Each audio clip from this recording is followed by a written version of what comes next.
Big news tonight concerning the Port of Corpus Christi and Flint Hills resources. Flint Hills announcing plans today to expand its Ingleside terminal complex. The plan would dramatically increase the current storage and loading capacity. And when it's complete, the company will be able to export some 380,000 barrels of oil every day. Our Taylor Alanis is live in Ingleside tonight to tell us more. Taylor?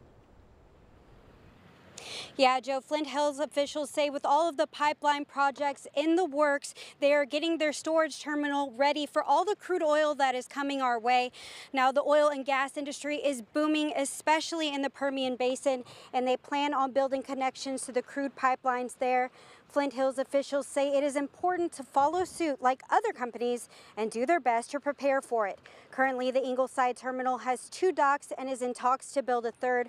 The current project will include 4 new crude storage tanks with the total loading capability of 60,000 barrels per hour. When the project is complete, the Ingleside terminal will have a total crude storage capacity of 3.5 to 4 million barrels. This expansion will make bringing everything in and out of the terminal easier and faster.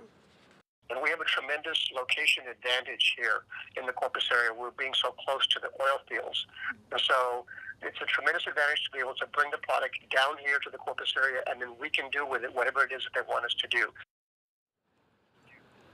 Flint Hills is also looking at a separate project that could allow it to load VLCC or very large crude carrier sized vessels in the future. Right now, Flint Hills is waiting on approval from the Texas Commission on Environmental Quality. The company had to file an amendment to their air permit that has been under review since April. As soon as they get that permit approved, they can begin plans for construction, and Flint Hills plans to have everything set and ready to go by October next year. For now, live in Ingleside, Taylor Alanis, 3 News.